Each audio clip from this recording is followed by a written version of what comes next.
دین محمد کے بیٹے کی شادی تھی، لیکن دین محمد کا بڑا بھائی کسی بات پر کچھ عرصے سے دین محمد سے ناراض تھا۔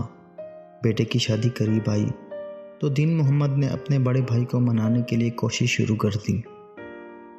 بھلا یہ کیسے ممکن تھا کہ دین محمد کے بیٹے کی شادی میں دین محمد کا بڑا بھائی اور دلہے کا تایا ہی موجود نہ ہو؟ کیونکہ پہلے زمانے میں اس بات کو بہت غلط سمجھا جاتا تھا کہ جس سے اپنے سگے رشتے نہیں سنبھالے جاتے، وہ آنے والے نئے رشتے یا بننے والے نئے رشتے کیا خاک سنبھال پائے گا۔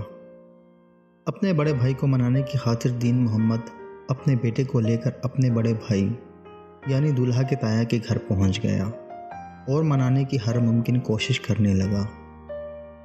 بڑے بھائی سے ہاتھ جوڑ کر معافی بھی مانگی اور پیر پکڑ کر ہر طرح کی منت سماجت بھی کی، مگر کامیاب نہ ہو سکا۔ اگلے ہی روز بارات لے کر لڑکی والوں کی طرف جانا تھا۔ جب بڑا بھائی جانے کے لیے تیار نہ ہوا تو دین محمد نے اپنے بیٹے یعنی دولہے کو بڑے بھائی کے گھر کے باہر ایک دیوار کے ساتھ بٹھا دیا اور بڑے بھائی سے یہ کہتے ہوئے واپس پلٹ گیا کہ صبح 9 بجے بارات کا وقت مقرر ہے اور آپ کے بنا بارات لے کر نہ میں جا سکتا ہوں اور نہ ہی آپ کا بھتیجا اپنے تایا کے بغیر بارات لے کر جانے پر رضامند ہے۔ فیصلہ اب آپ کے ہاتھ میں ہے۔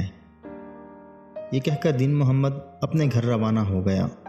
دین محمد کے جانے کے بعد دولہے کا تایا بار بار گلی میں جھانک کر دیکھتا رہا کہ شاید بھتیجا چلا گیا ہو، لیکن بھتیجا جوں کا توں وہیں موجود تھا۔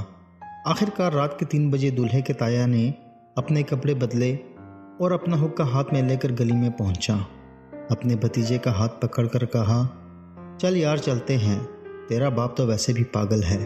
تایا اور بھتیجا جب شادی والے گھر پہنچے تو سب نے گرم جوشی سے ان کا استقبال کیا اور دین محمد نے کہا کہ بھائی جان آخرکار آپ آ ہی گئے۔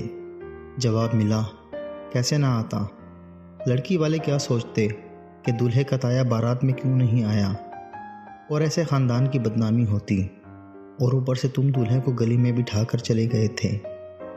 یوں ہنسی خوشی یہ شادی اپنے اختتام کو پہنچی۔ رشتے اس طرح جوڑے جاتے ہیں، یہ مقام ہوتا ہے رشتوں کا۔ آج کل تو ہم لوگ ماڈرن ہو چکے ہیں، نئے زمانے کے ساتھ تعلیم یافتہ اور باشعور ہو چکے ہیں۔ وہ تو پرانے زمانے کے لوگ تھے، وہ تو جاہل تھے، وہ تو ان پڑھ تھے۔ اب تو باپ کے بنا بیٹی کی اور ماں کے بنا بیٹی کی بھی شادی ہو جاتی ہے، تو پھر باقی رشتے کس کھیت کی مولی ہیں۔ اگر آپ کو ہماری ویڈیو پسند آئے تو اسے اپنے دوستوں کے ساتھ شیئر کیجیے، کمنٹ میں اپنی رائے کا اظہار کیجیے اور ہمارے چینل کو سبسکرائب کیجیے۔ اللہ حافظ۔